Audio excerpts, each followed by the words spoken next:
வணக்கம் நேர்களே, நான் உங்கள் கார்த்திக். நம்முடைய சிறப்பு நேர்காணலில் வழக்கறிஞரும் அரசியல் விமர்சகருமான ரவீந்திரன் துரைசாமி இணைந்திருக்கிறார். அவரிடம் விரிவாக பேசலாம். வணக்கம் சார். வணக்கம் கார்த்திக். வெள்ளாள கவுண்டர் ஃபுல்லா எடப்பாடி பழனிசாமியை நோக்கி திரள்வாங்கன்னு சொல்றீங்க. ஆனா அவருக்கு அப்போசிஷனா இருக்கிற எல்லாருமே அந்த இதை சேர்ந்தவங்க தான். செந்தில் பாலாஜியா இருக்கட்டும், அண்ணாமலையா இருக்கட்டும், இப்ப செங்கோட்டையன். அப்போ மக்கள் யாரும் அவங்க கம்யூனிட்டிக்கான லீடரா ஏத்துக்க மாட்டாங்களா? அப்படி அல்ல. 65 விழுக்காடு நான் சொல்லிட்டேன். அந்த 65 விழுக்காடு வெள்ளாள கவுண்டர் ஓட்டு வந்ததுக்கு பாஜகவும் நின்னாரு, அண்ணாமலையும் கூட நின்னாரு.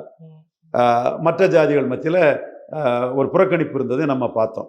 இன்னைக்கும் ஓட்டிங் பேட்டர்ன் எடுத்து பார்த்தா அதான் நிலைமை. இப்போ இந்த 65 விழுக்காடுங்கிறது அதிமுகவும் பாஜகவும் சேர்ந்துன்னா எடப்பாடி தலைமை கிடைக்கிறதுக்கு வாய்ப்பு இருக்குங்கிறதான் சொன்னேன். மற்றபடி அவருக்கு எதிராக அங்கே களத்துக்குள்ள நின்று ஒரு தமிழ்நாட்டிலே நம்பர் 1 ஆர்கனைசராக இருந்து எல்லாத்தையும் ஆர்கனைஸ் பண்ணக்கூடிய செந்தில் பாலாஜிக்கு அரெஸ்ட் வெள்ளாள கவுண்டர்கள் மத்தியில் ஒரு சிம்பதி இருந்துங்கிறத நான் 2024 களத்துக்குள்ளே போகும்போதே அதை உணர்ந்தேன். அது மட்டும் இல்லை, அவரும் ஒரு ஆர்கனைசராட்டு உள்ளாட்சி தேர்தல்களில் ஒரு வாக்கு வங்கிய எல்லா சமங்களையும் ஏற்றிருக்கிறாரு. தென் ஈரோடு கிழக்கு இடைத்தேர்தலில் அவங்க பெற்ற வெற்றியும் ஒரு மக்களவைத் தேர்தலில் 5 விழுக்காடு வாக்குகள் மேற்கு மண்டலத்தில் உயர்வதற்கு ஒரு முக்கிய காரணமாக இருந்தது.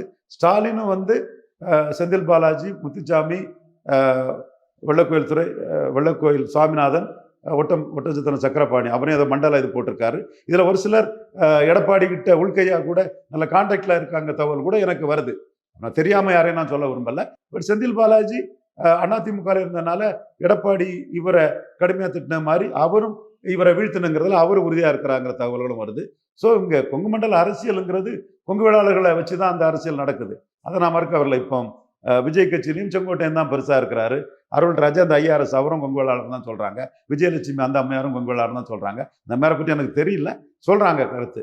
அப்போ நீங்கள் சீமானும் கொங்கு வேளாளரை முன்னிறுத்தி தான் தீரன் சின்னமலை, சீமான், வேலுப்பிள்ளை பிரபாகரன் சாமானியனாக இருந்து வளர்ந்தாங்கன்னு அந்த அரசியலை தான் சீமானும் முன்னெடுக்கிறாரு. நான் ஏழை கொங்கு வேளாளர், கிளாஸ் டிஃபரன்ஸை சீமான் அந்த இடத்துக்குள்ள கொண்டு வராரு. பெண்களுக்கு முக்கியத்துவம் கொடுக்குறவன், எளிய பின்புலம் கொண்டவங்களுக்கு டிக்கெட் கொடுக்குறவங்கிறதுலையும் எடப்பாடி பெண்களுக்கு முக்கியத்துவம் கொடுக்க மாட்டாருங்கிறதையும் சீமான் அதில் முன்னெடுக்கிறாரு. பாஜகவிலையும் வைஸ் பிரசிடென்ட் அண்ணாமலை, சபாபதி, நாகராஜ், வானதி சீனிவாசன் சகோதரி, இப்படி எல்லாருமே கொங்கு வேளாளர்கள் நேஷனல் மைண்டட் கம்யூனிட்டியாக அவங்க ஆரம்பத்திலே காங்கிரஸோ காமராஜ் கூட நின்று இந்திரா காந்தி எதிர்த்து நின்று அந்த தரப்பு பாஜகவில் இருக்கிறாங்க.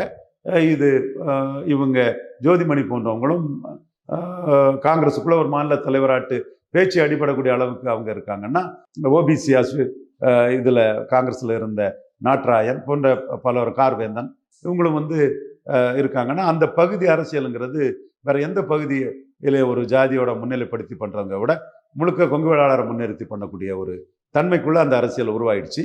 அது ஈஸ்வரன் அண்ணனோட சாதனை தான். ஈஸ்வரன் அண்ணன் பல தொகுதிகளில் ஒரு லட்சக்கணக்கான ஓட்டை 2009 எடுத்ததுலேருந்து எல்லா கட்சிகளும் கொங்கு வேளாளர் முக்கியத்துவம் கொடுக்கணுங்கிற இதுக்கு போயிட்டாங்க. ஜெயலலிதா அம்மையார் பாஜக நோக்கி கொங்கு வேளாளர் போகும்போது கொங்கு வேளாளர்களை பேக்கிங் கம்யூனிட்டி ஆக்கணுங்கிற ஒரு எண்ண ஓட்டத்தில் தன்னோட அரசியல் நகர்வுகளை செய்தாங்க. ப்ளஸ் ஈஸ்வரன் அண்ணன் லட்சக்கணக்கான ஓட்டுகளை கொங்கு ஈஸ்வரன் அண்ணன் எடுத்து அதில் கொங்கு வேளாளர் மத்தியில் அதோட தனித்தன்மையை சாதிக்கும் போது நானும் அண்ணனோட அந்த இதில் கலந்துக்கிட்டேன். அண்ணனே நீங்கள் தானே ராசினே வாங்கண்ணே, வேற எந்த ஜாதி தலைவரும் கூப்பிடலன்னு என்னை மட்டும்தான் கூப்பிட்டு இது பண்ணார். அன்னைக்கு அந்த அண்ணன் ஈஸ்வர அண்ணன் எடுத்த அந்த வாக்கு தான் ஒரு கட்டத்துக்குள்ள எடப்பாடிக்கே முதலமைச்சர் பதவி கொங்கு வேளாளருக்குங்கிற இதில் வந்தது. ஸோ ஜெயலலிதாவும் ஈஸ்வரனுக்கு செல்வாக்கை குறைக்கிறதுக்கும், அந்த அவரோட கட்சியை செல்வாக்கு குறைக்கிறதுக்கும், பாஜகவுக்கு வளர்ச்சியை குறைக்கிறதுக்கும் கொங்கு வேளாளர்களை பேக்கிங் கம்யூனிட்டி பொலிட்டிக்ஸாக பண்ணாங்க. ஸோ இது எல்லா விளைவுமே 2009க்கு முன்னே இருந்த நிலைமையை தாண்டி மிகப்பெரிய அளவுக்கு கொங்கு வேளாளர்களை மையமாக வச்சு தான் வெஸ்ட் மண்டலத்தில் அரசியல் பண்ண முடியும்னு ஸ்டாலினும் தான் ஷுட் பி ரிமூவ்டு பை தான் டைமண்ட்ஸ்ன்னு எடப்பாடிக்கு எதிராக செந்தில் பாலாஜியை முன்னிறுத்தக்கூடிய ஒரு தன்மையும், பாஜகவும் சீட் கன்வெர்ட்டபிலிட்டிக்கு நமக்கு பற்றேலாக இருக்கக்கூடிய இடம் மேற்கு மண்டலம் தான். அங்கே கிறிஸ்டின் முஸ்லீம் எண்ணிக்கை குறைவுங்கிறதுலையும் ஒவ்வொருத்தரும் தங்களுக்கு என்னென்ன அரசியல் லாபங்கிறதுல நுணுக்கமாக பார்க்குறாங்க. நான் நேர்மறை சமூக நீதி பேசக்கூடியவன், ரெட்டலைக்கு விழக்கூடிய வாக்கு எடப்பாடி பழனிசாமிக்கு போடக்கூடிய வாக்கு, எடப்பாடி பழனிசாமிக்கு போடக்கூடிய வாக்கு நம்ம அதிகாரத்தை வீணாக்குறதுக்கு சமம்னு மைக்ரேட் ஆன முக்குலத்தோர், அகமுடையார், மறவர், புறமலைக்கலர் உட்பட ஈரோடு, திருப்பூர் எல்லாத்துக்கிட்டையும் நான் ஆர்கனைஸ் பண்ணிட்டு தான் இருக்கிறேன். ஏன்னா நாம் இதை பேசாமல் இருந்தோம்னா பெரியாரிஸ்ட்னு சொல்கிறவனும் பேச மாட்டான், எவரும் பேச மாட்டான்னு சொல்லும்போது தாளக்கடற்பாறை தற்காப்பதே தர்மம்னு ஐயா வைகுண்டர் வழியில் வந்த நாம தான் இந்த அச்சோ ராஜா அம்மனமா போறாரு சமூதிங்க பேர் வேலை இது நடக்குங்கிறத நாம அரசு ஒவ்வொருத்தரும் அரசியல் கட்சிகளும் தங்களுக்குள்ள லாபத்துக்கு தங்களுக்கு எதுங்கிறதான் போவாங்க. ஸோ நான் வெள்ளாள கவுண்டர்கள் மத்தியில் ஒரு அவேர்னஸை உருவாக்க வேண்டிய பொறுப்பு ஐயர் நாடாரம் என்ன செய்ய முடியும்னு கேட்ட மிதுன் பழனிசாமி தம்பிக்கு பதில் சொல்லக்கூடிய அளவா நாம் அதை எடுத்திருக்கிறோம். தேவைப்படும் போது அதை களத்துக்குள்ள போய் இருந்து நாம் அதை செய்ய தயங்க மாட்டோம்.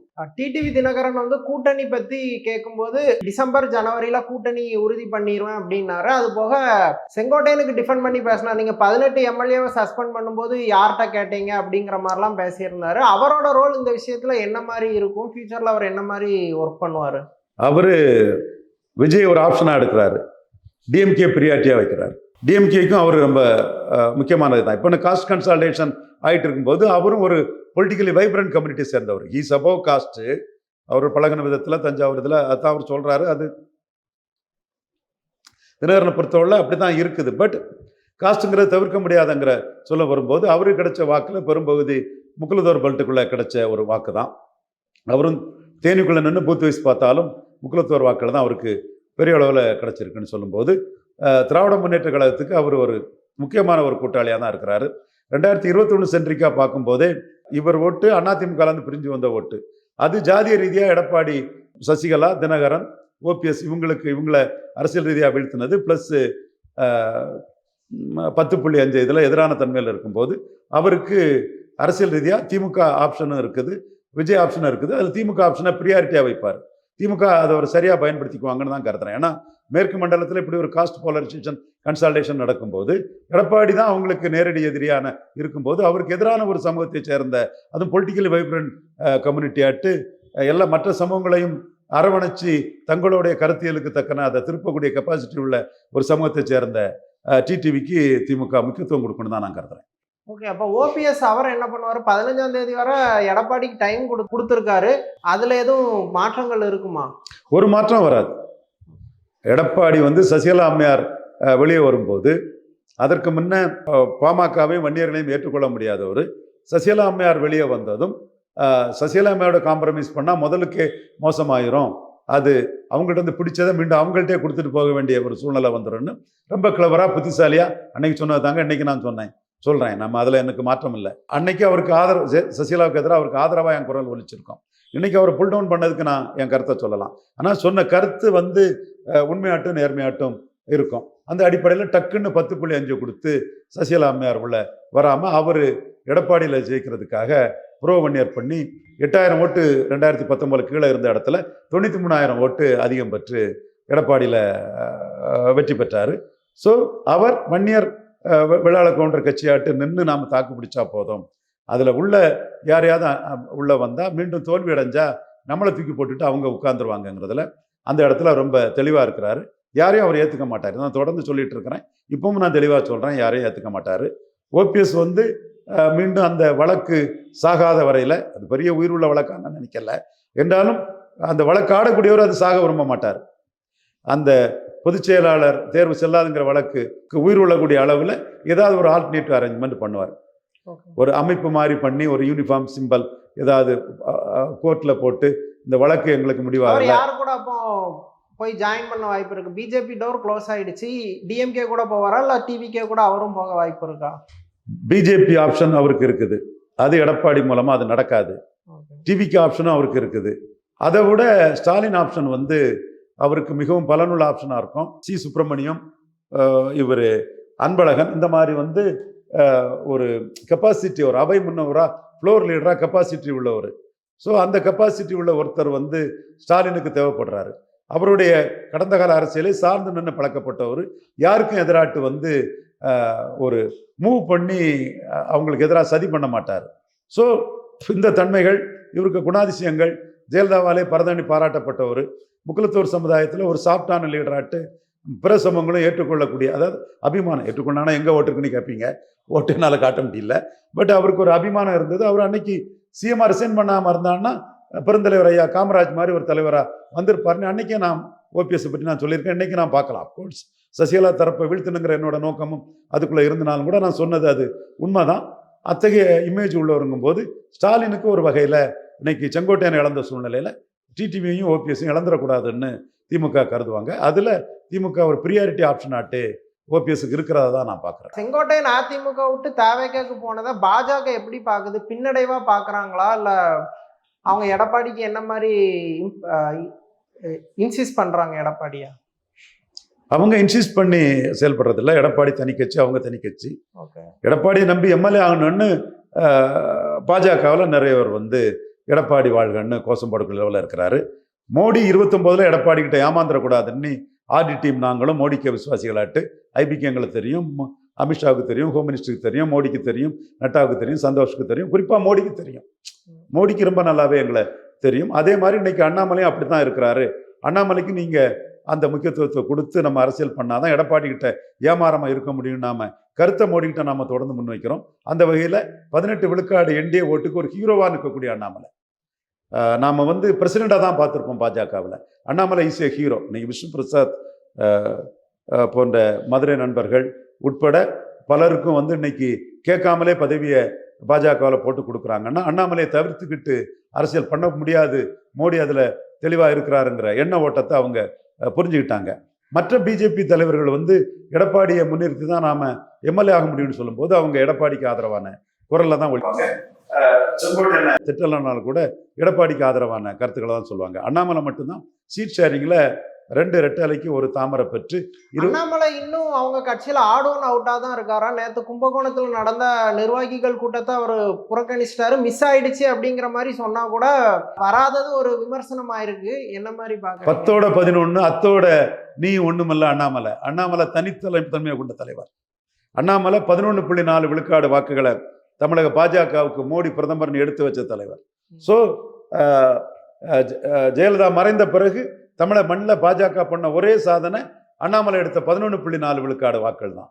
அந்த 18 விழுக்காடு வாக்குகள் என்டிஏவா அவர் எடுத்த வாக்குக்கு அவர் தான் இன்னைக்கு ஹீரோ. அதில் முக்குலத்தோர் இருக்கிறாங்க, இந்து நாடார்கள் இருக்காங்க. இன்னைக்கு போனேன், இந்த நாடார்கள்லாம் ரொம்ப கடுமையான பட்டுதல்ல கன்னியாகுமரியில் போனேன். தம்பி சிவா அவன் ரெசார்ட்டில் தான் தங்கியிருந்து பேசும்போது எல்லா இந்த நாடார் இளைஞர்களும் இங்கே நம்ம இந்த நாடார் தாழ்நிலை நாடார் கூட இருந்தோம், RSS இருந்தோம்னு எல்லாம் தெரியும் போது எல்லா ஒன்று வந்தாங்க.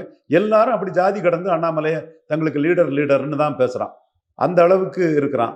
அதே மாதிரி சிவகுல பறையனார்னு ஒரு பறையர் சமூக சகோதரர் அண்ணாமலை ஆர்மியில் இருக்கிறாரு. அவரையும் விஷ்ணு தான் மதுரையில் இருக்கும்போது இன்ட்ரோடியூஸ் பண்ணால். அந்த தம்பின்னு சொல்கிறான், எங்கள் கம்யூனிட்டியோட உரிமைகளை நீங்கள் தானே பேசுகிறீங்க, எங்கள் தலைவர் அண்ணாமலை பற்றியும் நீங்கள் தானே பேசுகிறீங்கன்னு ரொம்ப சந்தோஷமாக இருந்தாப்புல. இப்படி நான் மதுரை, திருநெல்வேலி, நாகர்கோவில், ஆலங்குளம், அம்பாசமுத்திரம் போயிட்டு வரும்போதே இந்த நாடார்கள், மறவர்கள், பல சமூகத்தை சேர்ந்தவர்கள் வந்து அண்ணாமலைக்கு ஆதரவாட்டு அண்ணாமலை ஒரு தலைவராக பார்க்கக்கூடிய சூழல் இருக்குது. என் தம்பி தூத்துக்குடி செல்வம், என் சகோதரன், பெரிய ஃபைட்டர், பெரியசாமி கூட ஃபைட் பண்ணி திமுகவுக்குள்ளேருந்து ஃபைட் பண்ணான். அவன் வந்து அண்ணாமலை ஆர்மின்னு சிங்காரவேலன்னு டெல்லியிலேருந்து ஒருத்தர் ஏதோ பண்ணி அந்த இதுக்குள்ளே அவன் இது பண்ணுறான். ஸோ இந்த அண்ணாமலையோட ஒரு பார்வை வந்து மக்கள் மத்தியில் ஒரு லீடராக பார்க்கக்கூடிய ஒரு தன்மை இருக்குது. நாமளும் அண்ணாமலை மிக முக்கியமானவருங்கிறத மோடி, நட்டா, சந்தோஷ், அமித்ஷா எல்லாருக்குமே நாம் தெரிவிச்சிருக்கோம். அதனால தான் சத்ரியன் குருமூர்த்தி என்னோட மிகுந்த மதிப்புக்குரியவர். அவர் அண்ணாமலையை பற்றி ஒரு கருத்து சொன்னதும், பெடரல் புதிய தமிழ் பெடரல் சொன்னதும் உடனே தமிழக பாஜகவின் ஃபேஸ் அண்ணாமலை தாங்கிற கருத்தை நான் சொன்னேன். இந்த இது வந்து அன்னைக்கு ஆட்சி அதிகாரத்தில் இருந்த காமராஜருக்கு எதிராக மூதறிஞர் ராஜாஜி கூட சேர்ந்து காந்தி, மகாத்மா தான் இந்த விஷயத்தில் அவர் மகாத்மாவாக நடக்கலை.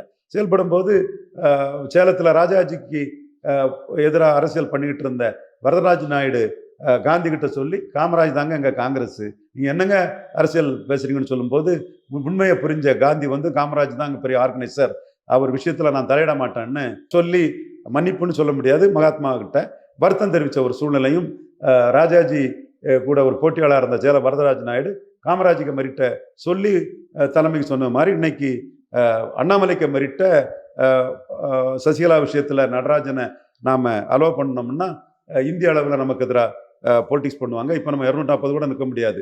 அந்த அளவுக்கு அவங்க கன்ஷிராமையும் முலாயம் சிங் யாதவும் சேர்த்து பாஜகவை தோக்கடிச்சவங்கன்னு சொல்லி இவங்களோட சக்தியை சொல்லி நமக்கு எதிரானவங்கன்னு அரசியல் களத்துக்குள்ள சாதிச்ச நம்ம அதே மாதிரி அண்ணாமலைக்கு சக்தியை சொல்லி அண்ணாமலை வந்து நாம் இழந்தோம்னா அது தமிழக பாஜகவுக்கு மிகப்பெரிய பின்னடைவாக இருக்கும். 2029 மோடிக்கு பிரதமராக தமிழ்நாட்டில் சீட்டு வர்றதை பாதிச்சிருங்கிறத நாம் தெளிவாக சொன்னதை அவங்க இப்போ அக்செப்ட் பண்ணுறாங்க. எப்படி அண்ணாமலை அவங்க என்டர்டெயின் பண்ண போகிறாங்க, எது பண்ண போகிறாங்க பொறுத்துன்னு தான் பார்க்கணும். அதே வேளையில் அண்ணாமலையை தூத்துக்குடி கங்கை கொண்ட சோழபுரத்தில் வந்தபோது மோடி ட்ரீட் பண்ண நிலைமையில இருந்து மாறி அந்த ஆர்கானிக் ஃபார்மிங்கை பற்றி அனௌன்ஸ் பண்ணதும் அண்ணாமலை தான். அண்ணாமலை அயன் மேனு மோடி தட்டி கொடுத்தது இந்திய அளவில் ட்ரெண்டிங், பல மாநிலங்களில் ட்ரெண்டிங், தமிழ்நாட்டில் ட்ரெண்டிங்னு சொல்லும்போது அண்ணாமலை தமிழ்நாடு காங்கிரஸுக்குள்ள காமராஜ் ராஜாஜில் எப்படி காமராஜ் இருந்தாரோ அதே மாதிரி மற்ற பிரசிடென்ட்களுக்கு மத்தியில் ஒரு தலைவராக அண்ணாமலை இருக்காருன்னு தலைமை தெரியுது. இல்ல இப்போ நீங்க சொல்ற மாதிரி தமிழ்நாடு பாஜக தலைவர்கள்ல ஜாதி கடந்து ஒரு செல்வாக்கு இருக்கிறது அண்ணாமலைக்கு மட்டும்தான். ஆனா அவர் கொஞ்சம் கட்சி தலைமை முடிவை மீறி தனிச்சு செயல்படுறத டெல்லி அலோவ் பண்ணுமா இல்ல செக் வச்சிருவாங்களா? எடப்பாடி ஏமாத்தாம இருக்கிறதுக்கு அண்ணாமலை வச்சுதாங்க மோடி செக் வைக்கிறாரு. எடப்பாடி சீட் ஷேரிங்ல ஏமாத்தாம இருக்கிறதுக்கு அண்ணாமலை வச்சுதாங்க மோடி செக் பண்றாரு. அதைத்தான் நாமளும் எங்க கருத்தா சொன்னோம். அண்ணாமலை வச்சுதான் அந்த செக்கை பண்ண முடியும்னு நாம சொன்னோம். அதைத்தான் மோடி பண்றாரு. மோடி கோயம்புத்தூர்ல அண்ணாமலையை இது பண்ண பாராட்டிட்டு போறாருன்னா அண்ணாமலை மூலமா சாப்பிட்டாட்டே எடப்பாடிகிட்ட சில விஷயங்கள் சொல்லப்படும். ப்ராடர் இந்தியாவின் சிஎம் கேண்டிடேட் தொடர்பான சில விஷயங்களும் அதில் இருக்கும். அதெல்லாம் இப்போ நமக்கு அறுதிட்டு உறுதியாக சொல்ல முடியாது. சில ஸ்கூல் ஆஃப் தாட் போயிட்டு இருக்குது, பொறுத்துன்னு தான் அதை சொல்ல முடியும். சார் ஆக்சுவலி துக்ளக் ரமேஷ் செங்கோட்டையன் விஜய் கூட சேர்ந்ததை ரொம்ப வெல்கம் பண்ணி பேசியிருந்தாரு. இதை யாரோட குரலா பார்க்கலாம் நீங்க எப்படி? துக்ளக் ரமேஷுக்கு குரல் அவ்வளவுதான். சாக்கடை ஜலம்னாலும் வீடு தீப்பெட்டி எரியும் போது அதை அணைக்கணும்னு சொன்னாரு. எங்க குரல் தானே மோடிட்டு எடுபட்டது, உண்மைதானே? இல்ல அவர் குருமூர்த்தி கூட க்ளோஸ் அசோசியேட் இருக்கட்டுங்க. குருமூர்த்தி தான் சாக்கடை ஜலம்னாலும் வீடு தீப்பெட்டி எறியும் போது அதை அணைக்க பயன்படுத்துன்னு சொல்லும்போது மோடிஜி இங்கிலீஷ் அலையன்ஸ்ல சசிகலா அம்மையார் வர முடியாதுன்னு எங்க குரல் பயன்பட்டதில்ல, பலப்பட்டதில்ல. அதுக்காக குருமூர்த்திக்கு ஸ்டாச்சர் வேற, மோடியை பிரதமராக சொன்னவர். நாம் அவர்கிட்ட முரண்பட்ட இடத்துல நாம முரண்பட்டங்கிறது நாம சொல்லக்கூடியவும், என்னைக்கும் யாருக்காகவும் தாளிங்க நாடார தொண்டை நாட்டு எல்லா இடத்துலையும் ஒரே மாதிரி பேசக்கூடிய ரவீந்திர துரைசாமி லெவலில் சொல்கிறேன். அதே வேளையில் அவர் எமர்ஜென்சி எடுத்தவர், போபல்ஸ் ஊழலை வெளிப்படுத்தினவருங்கும் போது அவருக்கு என் சின்ன வயசுல இருந்தே அவர் மேலே உள்ள எனக்குள்ள மதிப்பு மரியாதைங்கிறது வேற. இன்னைக்கு லெவலில் என்னோட கருத்தும் அவரோட கருத்தும் இந்த எடப்பாடியை எப்படி டீல் பண்ணுறாங்களோ ஒற்றை கருத்தாக தான் இருக்குது. எப்படி வருதுன்னு பார்ப்போம். ஓகே, நீங்கள் அடிக்கடி ஒரு விஷயம் சொல்லுவீங்க, இப்போ எடப்பாடிக்கு 20% ஓட் ஷேர் இருக்கிறதுனால பிஜேபி அவருக்கு இம்பார்ட்டன்ஸ் கொடுத்ததா ஒரு விஷயம் சொல்லுவீங்க. இப்போ செங்கோட்டையன், டிடிவி தினகரன் எல்லாரும் ஒரு பக்கம் அணி சேரும் போதும் எடப்பாடி பக்கம் தான் பிஜேபி நிற்குமா? எடப்பாடி பக்கம் தான் பிஜேபி நிற்பாங்க. பட் எடப்பாடி கிட்ட ஏமாறாம அண்ணாமலை எடுத்த வாக்குக்குரிய சீட்டை வாங்கிடணுங்கிறது தான் என் போன்றவர்களோட கருத்து. ஏன்னா 24 அவர் கலத்தி விட்டுட்டாருன்னா 2.7 விழுக்காடு சீட்டு தான் பாஜகவுக்கு இருந்தது. பாஜக நோட்டாவுக்கு கீழே போன கட்சின்னு எல்லாரும் விமர்சனம் பண்ணக்கூடிய சூழ்நிலையில இருந்து அதெல்லாம் மாற்றி 11.4க்கு அண்ணாமலை கொண்டு வந்ததுனால அதற்குரிய சீட்டை வாங்கிட்டாங்கன்னா 29 அவர் ஏமாற்ற முடியாது. அதுதான் நம்மளோட இதாட்டுன்னு. மற்றபடி அவருக்கு வன்னியர்களில் பேக்கிங் இருக்கு, வெள்ளாளக்கொண்டரில் பேக்கிங் இருக்கு. பிரிமினிஸ்டர் கேண்டிடேட் இல்லாமல் 20 விழுக்காடு எடுத்தாருங்க தான் நாம மறுத்து பேச விரும்பல. அது உண்மை. ஓகே சார், பல்வேறு விஷயங்கள் குறித்து ரொம்ப விரிவாக பேசுனீங்க. ரொம்ப நன்றி.